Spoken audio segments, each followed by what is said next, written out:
ETF index mutual funds నేర్చుకుని stock మార్కెట్లో రాణించాలనుకుంటున్నారా? వెంటనే ఈ నెంబర్కి కాల్ చేయండి. నమస్తే రమగారు. నమస్తే జయ. రమగారు, మనకి పోలి పాడ్యం ఉంది. ఈ పాడ్యం యొక్క విశిష్టత ఏంటి? మార్గశిర శుద్ధ పాడ్యమి విశేషమైన రోజు. ఈ రోజున మనం ఏం చేస్తాము, ఈ నెల రోజులు కార్తీక మాసం పూర్తి చేసామో, నెల రోజుల కార్తీక మాసము శరదృతువు. అమావాస్య వెళ్ళగానే హేమంత ఋతువు ప్రారంభం అవుతుంది. హేమంతంలో మంచు, ఇప్పటికే మంచు మొదలైపోతుంది. నీకు కార్తీకం చివరికే బాగా పొగ మంచు వచ్చేస్తుంది. పూర్వకాలంలో వీట్లలో ఈ కార్తీక మాసం అంటే ఇంట్లో స్నానం చేసే వాళ్ళు ఎవరు ఉండేవాళ్ళు కాదు. కార్తీకము విధానంగా చేసుకోవాలి అంటే నదికి వెళ్ళాలి. అప్పుడు ఈ పంపులు, ఈ ఓవర్ హెడ్ ట్యాంకులు ఏవి ఆనాడు, అందరూ నదీ స్నానానికి వెళ్ళేవాళ్ళు. ఈ నదీ స్నానం చేసి నది దగ్గర గట్టు మీద దీపాలు పెట్టుకుని పూజ చేసుకునేవాళ్ళు. సంకల్పం చెప్పుకుని నదీ స్నానం చేసేవాళ్ళు. తర్వాత నదికి సమీపంలో ఏదైనా దేవాలయం ఉంటే దేవాలయంలో దీపారాధన చేసుకోవటం, లేదా నది ఒడ్డునే దీపారాధన చేసి ఓ పండో ఫలమో పట్టుకెళ్ళి నివేదన చేసి కార్తీక స్నానం అయ్యింది అనిపించుకుని ఇళ్ళకి వచ్చేవాళ్ళు. హేమంతం మొదలు పెట్టంగానే ఇంకా మంచు దట్టం, ఒక్క రోజులో తేడా వచ్చేస్తుంది. అవును. అయితే ఈ రోజున ఏం చేసేవాళ్ళు, ఈ మన నీళ్లలో దీపాలు విడిచిపెట్టేవాళ్ళు. అవతల నుంచి వచ్చే వాళ్ళకి ఒక వెలుగు, కనువెలుగు కనపడేలాంటి ఒక క్రియ. ఇక దీపారాధనలు లేవు. బయట ఆరు బయట దీపారాధనకి రావటం, ఆరు బయట స్నానానికి రావటం లేనే లేదు. దీంతో ఎండు. అమావాస్య నాడు పూజలు ముగించుకుని పాడ్యమి నాడు ఈ దారి దీపాలు, నీటి దీపాలని వదిలిపెట్టి నమస్కారం చేసుకునేవాళ్ళు. అరటి దొప్పల్లో కొద్దిగా చిన్న గుండు ఇవి చేసి ఒత్తులు, ఆవునేతితో తడిపిన ఒత్తుల్ని పెట్టి వెలిగించి నీటిలో దండం పెట్టి పసుపు కుంకుమ పువ్వులు అలంకారం చేసి కార్తీక దామోదర ప్రీత్యర్థము చిట్ట చివరి దీపాలు ఇవని నీటిలో వదిలిపెట్టేవాళ్ళు. ఈ ఒక్క నెల తప్ప, కార్తీకం తప్ప అసలు బయట దీపారాధనకి వెళ్ళేనేది ఏ సందర్భము మనకు కనపడదు. ఇది ఒక్కటే, ఈ ఒక్క నెలే కదా. అయితే ఏమైందట, ఈ పూర్వం ఈ ఇట్లా పూజలు చేసుకునే కాలంలో ఒక చాకలి కుటుంబంలో ఒక 5గురు మగ పిల్లలు ఉండేవాళ్ళు, రజకులు. 5గురు పిల్లలు ఉంటే ఆ అత్తగారికి, ఆవిడకి చాలా డంబంగా గ్రాండ్గా పూజ చేయటము, గొప్పగా మేము పూజ చేస్తాం, స్నానం చేస్తామని చెప్పుకోవటము, అలాంటి భావాలు ఉండేవి. అయితే వాళ్ళకి 5వ అబ్బాయి కూడా పెళ్లి చేశారు, ఆఖరి అబ్బాయి కూడా పెళ్ళయింది. 4 కోడళ్ళు అత్తగారితో కొంచెం తానా తందానా అనేవాళ్ళు. ఆఖరి కోడలుగా వచ్చినటువంటి పోలాలు, అమ్మాయి పేరు పోలి, పోలమ్మ పోలాలు అనేవాళ్ళు. ఈ పోలి ఇంకా భక్తురాలు. అది చాలా భక్తి శ్రద్ధలతోటి దైవనామస్మరణ చేసుకుంటూ పూజ చేసేది, కొంచెంతలు ఎత్తకుండా పనిచేసేది, మహావినయంతో భక్తితో ప్రవర్తించేది. ఈ అత్తగారి డంబాచారానికి, దీని వినయానికి, చిన్నపిల్ల వినయానికి కాంబినేషన్ బాగా కుదిరేది కాదు. ఆవిడ నేను అది చేస్తా ఇది చేస్తా అంటే పిల్ల అది చేసేసేది. మాటల పోగులు వేరే ఉంటాయి, క్రియాశీలకత్వం వేరే ఉంటుంది ఎప్పుడూను. అయితే ఈవిడికి కోడలి పూజ, దాని శ్రద్ధ ఒళ్ళు మండేది. ఏమిటి దీని గొప్ప అనిపించేది. అందుకని కోడలికి ఆ గొప్ప ఎక్కించనివ్వకూడదని ఆ అమ్మాయికి పూజ చేసుకునే అవకాశం ఆవిడ ఇచ్చేది కాదు. ఇంతలో కార్తీక మాసం వచ్చింది. కార్తీక మాసం వస్తే అత్తగారు పెద్ద కోడళ్ళని 4గురిని తనతో పాటు కార్తీక స్నానాన్ని తీసుకెళ్ళేది. అత్తగారు మహాభక్తురాళ్ళని నమ్మేవాళ్ళు పెద్ద కోడళ్ళు. వాళ్ళకి చిన్న కోడలు తాలూకు ఆ సింపుల్ భక్తి ఎక్కేది కాదు. కానీ అత్తగారికి తెలుసు, ఈ పిల్ల సింప్లిసిటీలోనే నిజమైన భక్తి ఉన్నది, తను కొంచెం ఓవరాక్షన్ చేస్తాను తెలుసు, కానీ ఆ పిల్ల గొప్ప ఆవిడ ఒప్పుకునేది కాదు. ఇలాంటి వాళ్ళు ఉంటారు కదా.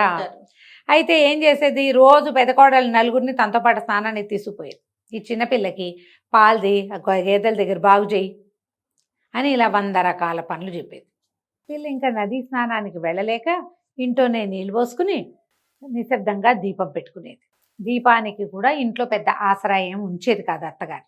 పిల్ల ఏం చేసేది, రోజు మజ్జిగ చేసేది కదా. ఆ కవ్వానికి కొంత జిడ్డు ఉంటుంది. పెరట్లో ఉన్న పత్తి చెట్టు నుంచి కొద్దిగా పత్తి తీసుకుని అవి ఆ చల్లకవ్వంలో దాన్ని టైట రాపాడిస్తే కొంచెం జిడ్డు అంటుతుంది. దాన్ని వెలిగించి దీపం కనపడకుండా దాని మీద బుట్ట బోర్లించి దీపాన్ని సానుకూలంగా పెట్టుకునేది.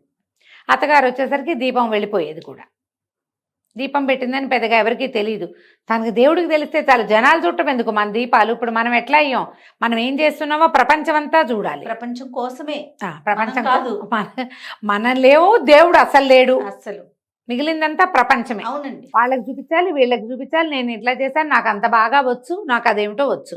అసలు విషయాన్ని వదిలేస్తున్నాం. ఏంటేంటో కొత్త వింతలు, కొత్త పోకడలు, పూజా విధానంలో కూడా ఎన్ని తీసుకొచ్చేసారు ఎన్నో అమ్మగారు. ఎన్నో ఎన్నో పద్ధతులు. అవునండి. అంతే, ప్రపంచం కోసమే చేస్తాం. ఈ అమ్మాయికి ప్రపంచ పూజ లేదు, దైవ పూజ మాత్రమే ఉంది. నెల గడిచింది. నెల గడిచేసరికి చివరికి అమావాస్య నాడు వచ్చింది. అమావాస్య తెల్లవారితే పోలిపాడ్యమి. అందరూ స్నానాలకు వెళ్ళిపోయారు. నది ఒడ్డున దీపాలు వదిలిపెట్టారు. నదిలో దీపం మరి దీపాలు వదిలిపెట్టాలని క్రియ ఉందిగా.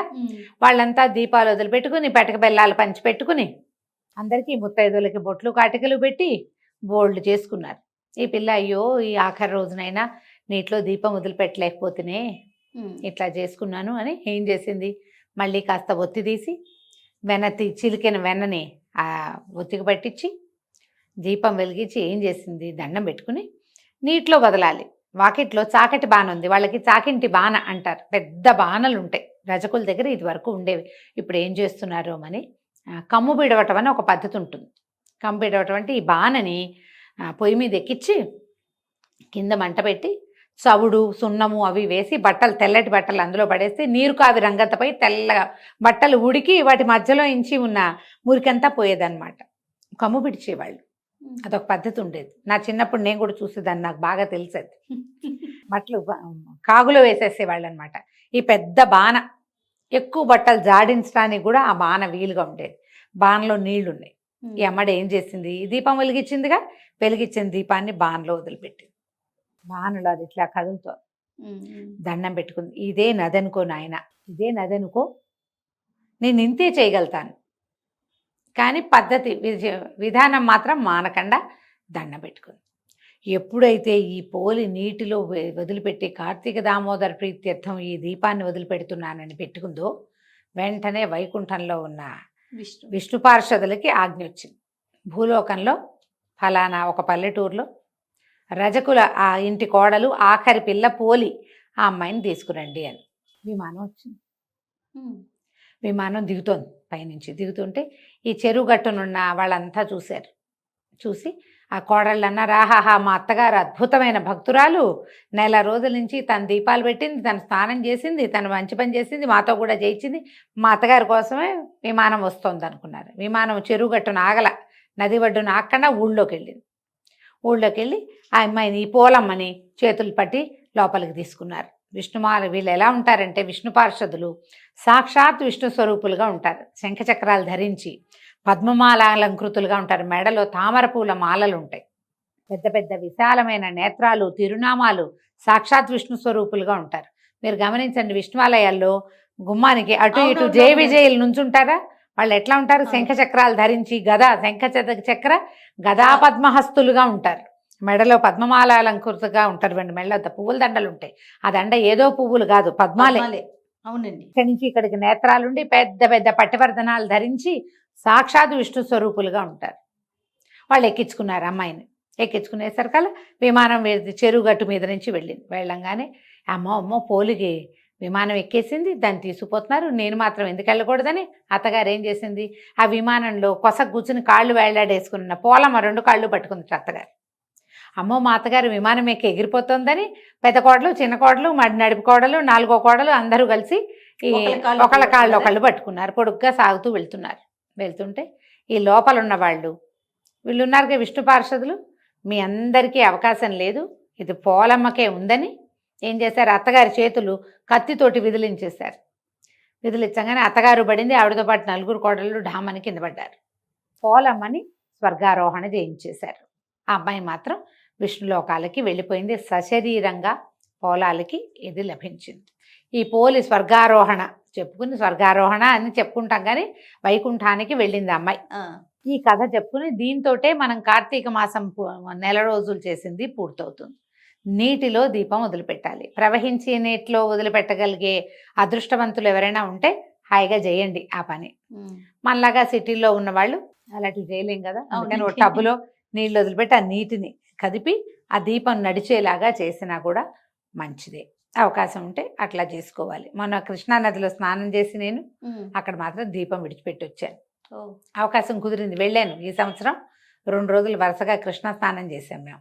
అప్పుడు దీపం వదిలిపెట్టాను. సరే కార్తీకంలో ఎప్పుడైనా మంచిదే, చివరి ఈ పాడ్యమి నాడు చేస్తే ఇంకా మరీ ఎక్కువ విశేషం. మీ అవకాశాన్ని బట్టి చేసుకోండి.